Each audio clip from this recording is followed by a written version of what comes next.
So today, instead of doing section 8.2, we're going to do sections 8.2 and 8.3 because 8.2 is really a pretty easy section. I'm saying you've learned this section already. 8.3 pushes it a little bit further, but not enough for me to warrant it having a whole other day. So for section 8.2, we're basically going to be doing the Pythagorean theorem, which I'm pretty sure you already know, but in case you don't, and just because you need to make sure that you write it on your theorems page, I went ahead and wrote out Pythagorean theorem. It says in a right triangle, which means it has to be a right triangle before you can use this theorem. Just saying. In a right triangle, the square of the length of the hypotenuse, which is the longest side, is equal to the sum of the squares of the lengths of the legs. They're called legs because they are not the hypotenuse, and that's what we call them in a right triangle. There is one other kind of triangle where we'll refer to them as legs, and that's because it is an isosceles triangle, and there the legs have to be the same length. You can have an isosceles right triangle, however, we're not talking about that today. That's another day. So, this is the Pythagorean theorem as most people are used to see it. A squared plus b squared equals c squared.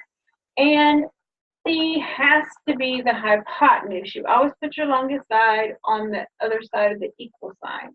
These are your two legs. Doesn't matter which number goes where. That's just where your two legs go on this side because you have to add up those squares. Now, I wanted you to find the missing lengths out of these two triangles. If you'd like to pause it and go ahead and attempt those, that would be great. It would make this go so much faster in my mind. Okay, I'm saying you've had your chance now.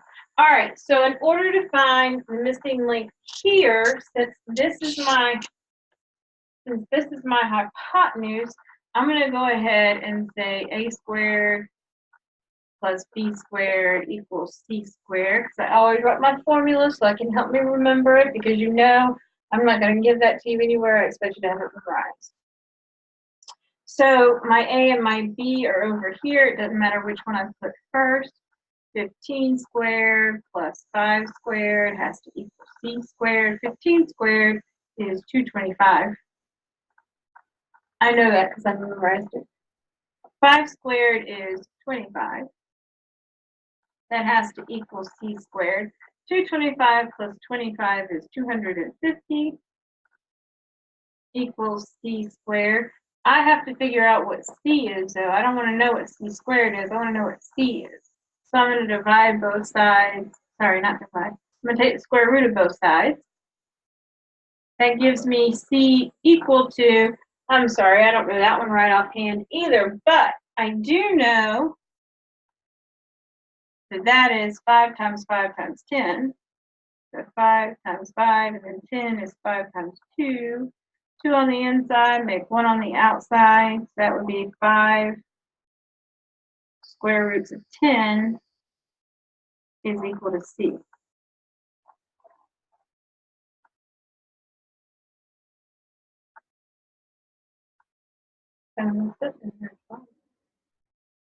That's okay.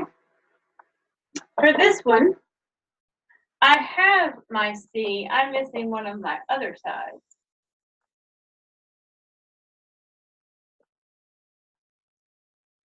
So I'm going to put this in for my a. So 1 squared plus b, I don't know. C squared is 5 squared. So 1 plus b squared is equal to 25. Subtract my 1 from both sides. B squared is equal to 24. Take the square root of both sides. I don't know what square root of 24 is either, but I do know that 24 is what? You want to use 8 times 3 or 12 times 2 or 4 times 6. 4 times 6 is a good one. That's helpful. 4 is 2 times 2, and 6 is 2 times 3. 2 on the inside, make 1 on the outside, so b must be 2 square roots of 6.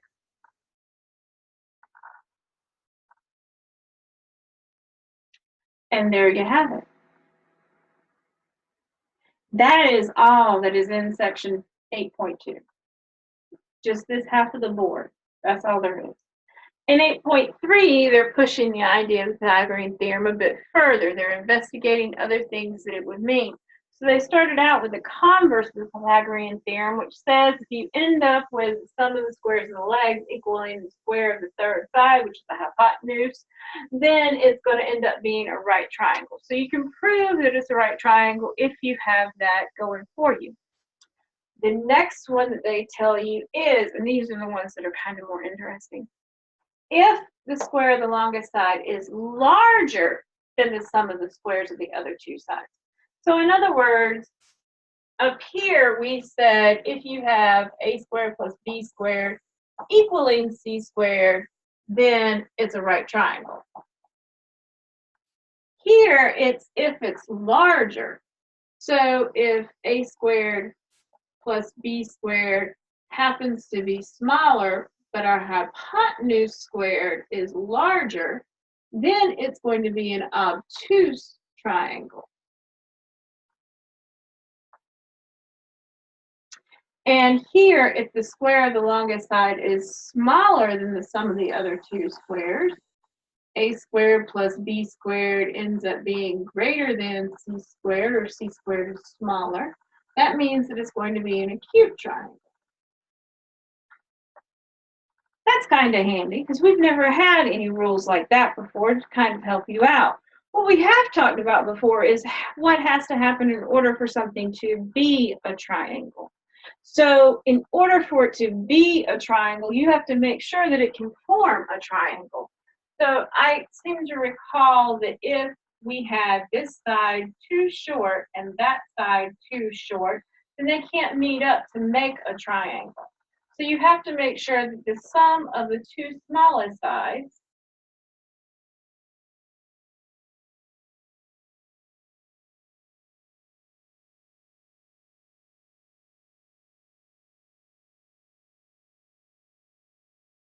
ends up being bigger than the third side.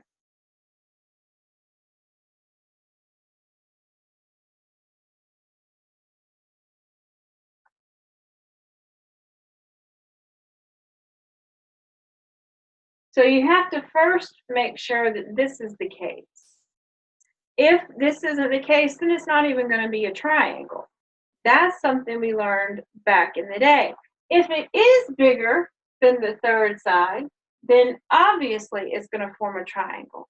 If it's exactly the same as the third side, then it's not going to form a triangle because there can't be any height to it. It would just equal that line. That's not helpful for making a triangle. So you need to make sure that the two smallest sides, the sum of the two smallest sides, when you add them together, is actually bigger than the third side. So when you come down here and you're trying to find out, first of all, if it's even possible for it to be a triangle, go ahead and take the two smallest sides and add them up and see if it equals more than the third side. So for letter A, 6 plus 8 is 14. 14 is bigger than 10, so this can be a triangle. Now, in order to figure out whether it's going to be a right, obtuse, or acute triangle, you're going to have to do some squaring and some adding and seeing. So I know it's going to be a triangle. Now I just need to know if it's acute, right, or obtuse.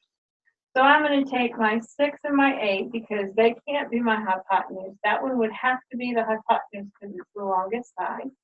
So 6 squared plus 8 squared, and I have to see how that compares to 10 squared.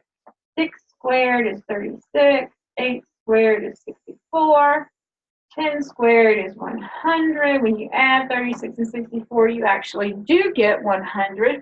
So they are equal, which means this must be a right triangle. Here, when I add up 2 and 4, I get 6. 6 is not bigger than 15. This can't even be a triangle.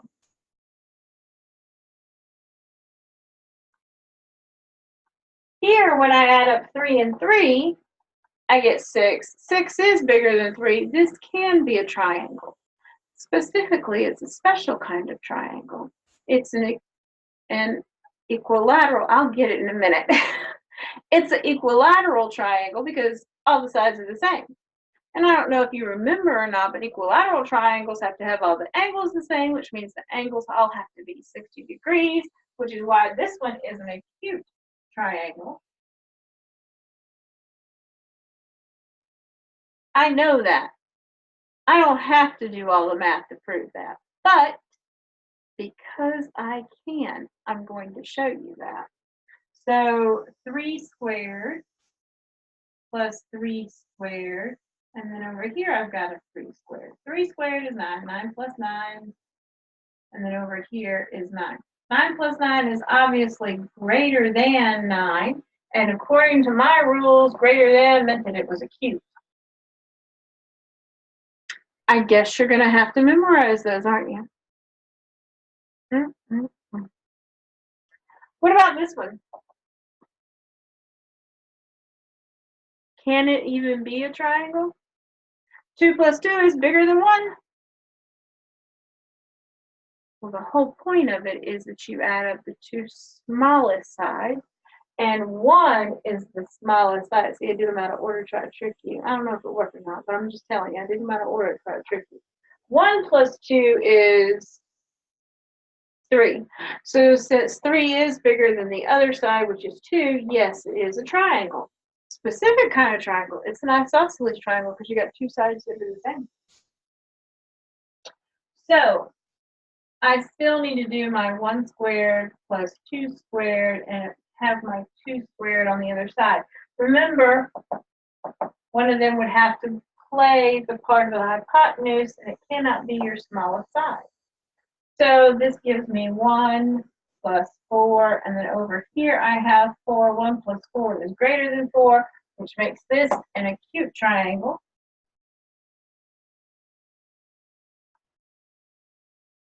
What about 1, 2, 3? Seems like it should be a special triangle too, I think. 1 plus 2 is 3, which means it's not a triangle at all.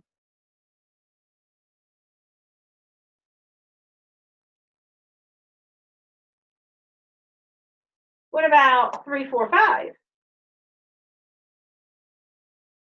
Oh, but that one is a triangle because 3 plus 4 doesn't equal 5. 3 plus 4 is 7, and 7 is bigger than 5, so it is a triangle.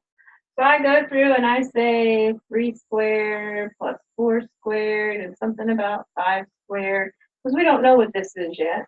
That's 9 plus 16, and here's a 25, and 9 plus 16 really does equal 25. So that makes this a right triangle, which is good to know. Now, here's the thing that we really need to talk about. I know you don't want to talk about it because all this seems pretty chill and pretty easy, but there is something coming, and I need for you to understand not only that it's coming, but you're going to have to memorize it. It will make your life so much easier if you just go ahead and memorize it.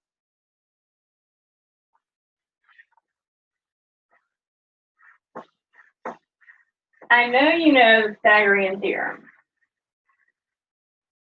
I know you can use the Pythagorean theorem and other forms of it to find out missing sides. But if you could just look at something and know whether or not it was a right triangle, your life would be so much simpler. So I'm going to tell you how to do that. It's a special thing. I didn't erase the word Pythagorean because it's important.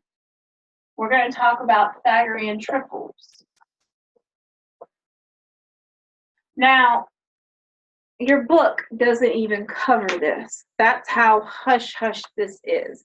My mom taught it to me, so I'm going to teach it to you because I think it's important to know. It helped me a tremendous amount when I learned this.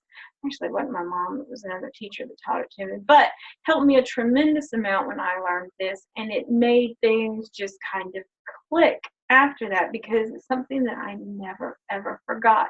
It was so immensely useful. So Pythagorean triples are patterns that are always going to be right at triangles. So you start out with 3, 4, and 5.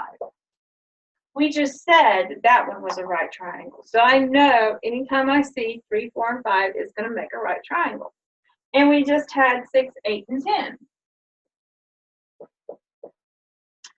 That's a right triangle. Anytime you have 6 and 8, the other side has to be 10 because it has to be a right triangle. It's going to form a right triangle every time. Anytime 2 of these are the sides, you'll automatically know what the third side is because it has to be a right triangle. Now here's the thing, your book doesn't know that you know this trick. So they're going to keep throwing them out all the time because they're easy and they give you nice round numbers. And that's what a Pythagorean triple is anyway. It's simple, it's easy, and it gives you nice round numbers. It's not that these people are smarter than you are. They're really not. They just know a trick. So there are some other Pythagorean triples that you might find handy to know. For example, there's 7, 24, 25. Not what I wanted to write.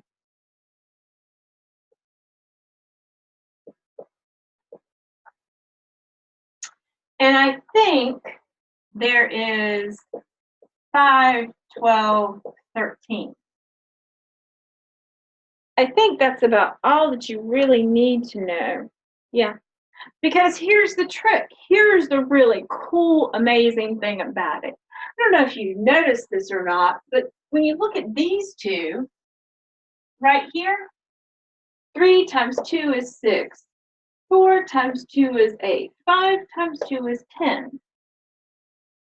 It's the exact same triangle. It's similar to it, it's just been upped. So if this works, then any multiple of this one would work. So I could look at this and I'd say, okay, 3 times 3 is 9, 4 times 3 is 12, 5 times 3 is 15. There's another Pythagorean triple right there. I could come back and I could say 3 times 4 is 12, 4 times 4 is 16, 5 times 4 is 20. Another Pythagorean triple works every single time. Same way with these two. I could look at this one and I could say 5 times 2 is 10, that's 24, that's 26, another Pythagorean triple. It works for any multiple and it will always give you a right triangle. So since those are the ones that get used the most, if you memorize them, it'll make your life go so much simpler. It'll make your homework go faster. It'll make you feel better because you feel like you know stuff because it's clicking and everything just runs beautifully. Now here's the problem. Something else you're going to have to memorize. That's it. That's the whole position. You're going to have to memorize them because there's no other way to get them in your head. So if you memorize that one, and that one, you can derive all of the other ones. Now, come the next time we have a video, I'll give you 2 more triples that are excruciatingly important. In fact, they are more important than these are. But those you have to have memorized as well. So you need to make sure that you get this idea down so that next time you'll be flowing right on along. So there is no homework on this stuff. There's homework on the other 2 sections and classwork on the other 2 sections. It doesn't go away, I'm sorry. So let's talk about what that is real quick. We have page 314. Numbers 3, 7, 11, and 13, and then page 318, numbers 2, 6, 10, and 14. This will be the classwork. And then for the homework, on page 314, numbers 5, 9, and 15. And then on page 318, numbers 4, 8, 12, and 16. Okay, that's it for today. You will see me next time. Bye.